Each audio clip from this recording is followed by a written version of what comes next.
My name's Charlie Parker. I'm from GardenX. We're the trade association that helps UK companies to export. And today the subject is Germany, which is the largest market in Europe for garden products. So I'm only here for 15 minutes, so I've got to tell you everything I know in 15 minutes about the German market. So we'll quickly have a run through what I'm going to talk about. So first of all, the size of the German market. And then I'm going to look at a few of the key players, the main retailers, the main distributors, and other companies. And then a few tips on exporting to Germany and sort of give you a flavor of what makes Germany tick and what Germans look for. And I'm going to finish up with talking about how we can help UK companies to get into the market, how we can help you with contacts and everything else. And I'm hoping that Christian Barocca from Gärtner Pöttger will drop by. He's one of the German buyers who's visiting the show, and he's got a lot of experience of dealing with UK companies. And he will say a quick hello and explain a little bit about his company.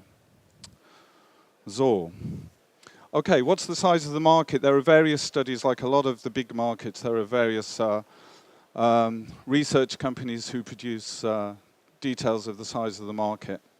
There's a company called IFH that, just to put it in context, they put the total of the EU sales of garden products at 87.3 billion, and they estimated that Germany's sales were 18 billion euros, or about 21% of the whole of the European market. So as you can see from those figures, it's a very important market indeed. A couple of years ago, a separate report by a company called BBE put the market at about 16 billion euros. They also talked about 20 to 22 million gardens.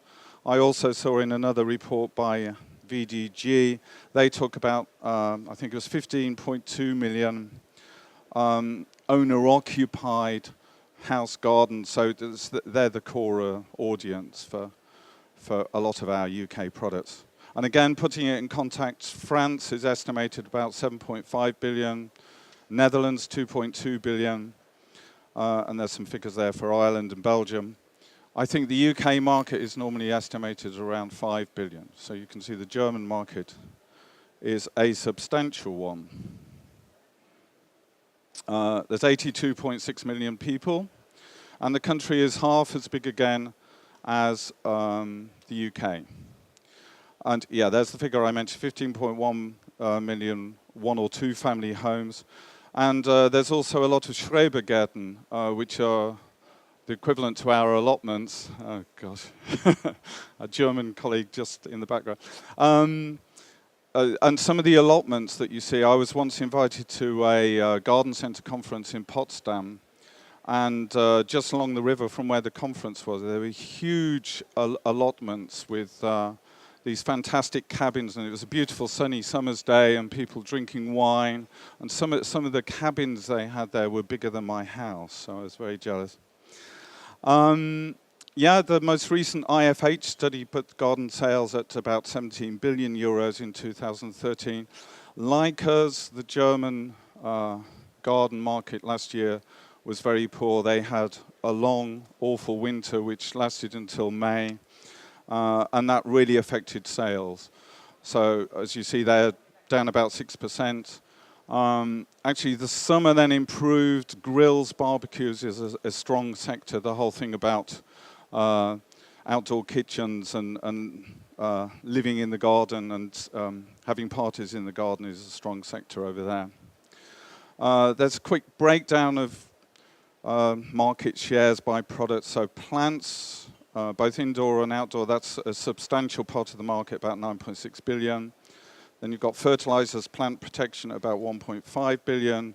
Tools, machines and accessories, 1.4, and you've got the other figures there for garden furniture and so on. The others, there's a lot of things like wood in the garden or water in the garden, that kind of thing. Oops. Okay, so who are the main players in the marketplace? As with here in the UK, The DIY sector has quite a large share of the market. The big players are Obi, who I think Obi have about 550 stores across Europe. They're very strong in Eastern Europe as well as Germany. I think they have about 330 stores in Germany itself. As you see, the best part of 2 billion. Bauhaus is the next one. They have great big stores. Both those outlets have quite strong garden departments. Obi have so-called Garden Paradise stores alongside their DIY outlets, and Bauhaus have Stadtgarten garden departments. Hornbach large format stores. Just staying with the DIY, the big news from the last year in the German market was the demise of a chain called Praktika, who had also recently bought a company called Max Bar. They had hundreds of stores, but they were at the very cheap end of the market. They were seen as the big bad boys in the market. They would offer 20% discounts in season, and then they'd want that discount back from their suppliers. And anyway, they collapsed about a year ago, but a lot of the other chains like Obi and Bauhaus and Hagebau have bought up a lot of the the previous Praktika stores. And then you have the garden centre sector, which is kind of dominated by two main names. Now, Sagaflor is a kind of buyer cooperation. It has hundreds of stores in various different formats, but they're all independent, but there's central buying and so on. And then the biggest centralized chain is Dana, with about 111 stores, most of them in Germany, a few in Austria. So those are a few potential targets. There's a few more examples. I just want to talk about the kind of different audience that is out there for people supplying Germany. So there's a few other DIY stores there. There are a number of kind of agricultural co-ops, kind of equivalent to our country stores. BayWa, Raiffeisen are probably the best known ones. Then for UK companies, it's often the online sales and the mail order companies who are good targets, because they're the ones who are looking for niche products. They're the ones who are looking for quality UK products. So there's a few examples there. One of them is Gärtner Pöttger, and there's Christian sitting over there. I'll introduce you in a second, Christian. There's people like Waschbär, there's Ward Gartenbedarf, which is run by an Englishman who's been living out in Germany for many years. And some of the other retailers, such as Dana and Knauber, have only relatively recently started adding online sales as well. Then you have the supermarkets where beginning to become familiar with the likes of Aldi and Lidl. They're discounters who will sell some garden products. I just wanted to give you an idea of how Germans love a bargain. It's called a Schnäppchen. And I was, my partner, she's actually from Germany, and I was over there a couple of years ago staying with her mum. And the local newspaper landed on the doormat just after we were eating breakfast one morning. And out fell an Aldi leaflet, one of their promotional leaflet. And she's looking through it and she said, Charlie, we have to go to Aldi. And I said, yeah, we can go later on. No, we have to go now. And I've been around long enough to know that wasn't just a request. That was, we had to go to Aldi. She'd seen a 5-litre garden sprayer for £7.99. So we had to get in the car, drive to the next town. We got the penultimate sprayer in their promotional bin. The guy in front of us had 3 of them in his trolley.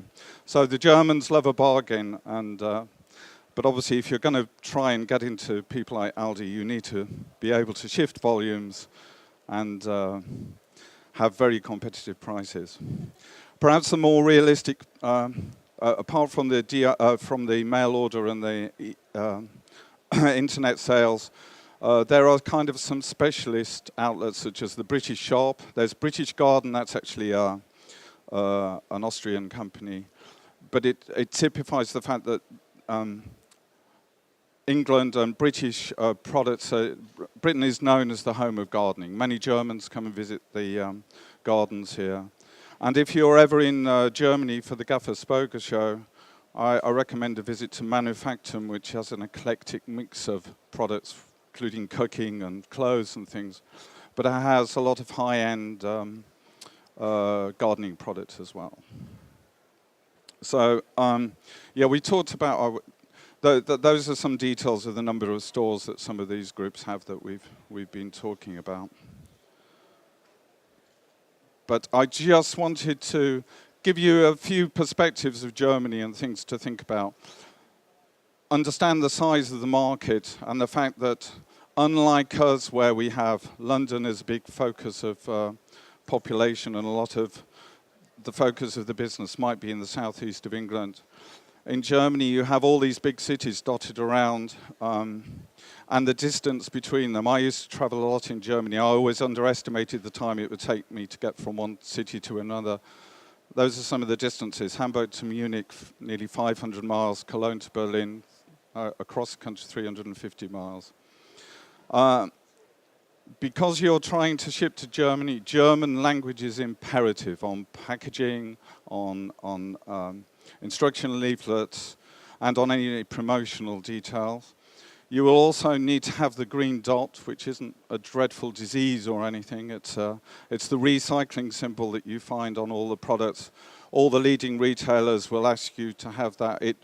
Once you have the green dot, you pay a fee each year, but the green dot entitles you to be part of the recycling system over there. I've talked about the competitive pricing, Aldi and Lidl.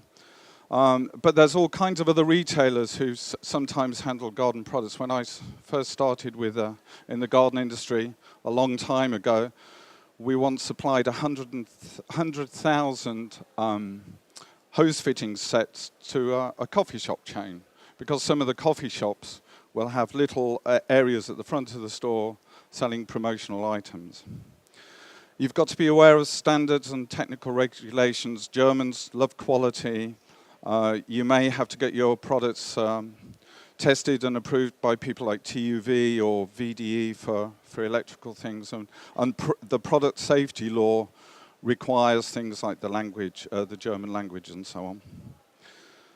Getting paid, well, most German companies will want to deal on, well, it might be net 30 days, 90 days. Some of the big guys will want to have hefty discounts for paying early. You can always use the services of UK Trade and Investment. Their office in Dusseldorf will be able to give you advice on what UK Trade and Investment can offer to exporters. But I just wanted to talk about what we as GardenX can do. We provide a whole range of services to help you to export. And for Germany in particular, I'll start with things like the database. We have a huge database of buyers. So whether you're looking for distributors, mail order companies, garden centre chains, we have details of all those. We also provide a lot of practical advice on exporting. We can let you know where you can go to find out about things like the green dot. We have lots of information on the trade shows that there are in Germany. We have, as I say, the buyer contacts. We provide publicity. So, for instance, when we take the group to the Gaffer Spoger show, which is the main hardware show, which happened just a couple of weeks ago in Cologne, we send leaflets detailing the British group that exhibit there to large numbers of, it's well over 1,000 named buyers at all the key people in the marketplace. We also provide, we have Meet the Buyer days about 3 times a year. Gärtner Purchker are actually one of our most regular participants. They've been doing it for, I guess, 10 years or so. Often come on an almost annual basis. And actually, some of their best-selling products each year have been products that they've sourced from UK companies. But we've also had other participants, Vashbear, which is an e-tail retailer, Beckman, which is another mail order company specializing more in the building sector. We've had Dinger's Garden Centre, and in the past we've had Knauber, which is kind of an upmarket DIY retailer. We provide grants at key shows like Burger and Gaffer, which I just mentioned. Our sister organisation, the Commercial Horticulture Association, also takes a group to IPM Essen, which is Europe's biggest show for the kind of flower and plant sector. Yeah, we provide export advice, and we also have a directory of members that we send out to hundreds of German buyers each year. So, and we provide sales leads. In fact, we've got 1 or 2 sales leads from Germany from the Glee show. Yeah. Hello, my name is Christian. I'm working for Gärtner Pötschke since 30 years. And we're doing business in the UK since more than 10 years. I had my first contact to Charlie and his organization, yeah, more or less 10 years ago. And then we started to find a range of British suppliers supplying us with UK-made garden products. We are not interested in doing business with UK importers. We're just interested in doing the business with the UK manufacturers. Now we have between 15 and 20 suppliers we're working with. Most of the products are very, very successful. They are not the cheapest in the market, but design and quality and functionality is very good, and the result is that we are booming in the section of propagation, greenhousing, seeding, everything around the greenhouse. For one example, is we found the veg truck, I think 3 or 4 years ago, and we are selling really a huge quantity of this product. So far, we are the only one with the veg truck in the market in Germany, but the product is really very popular.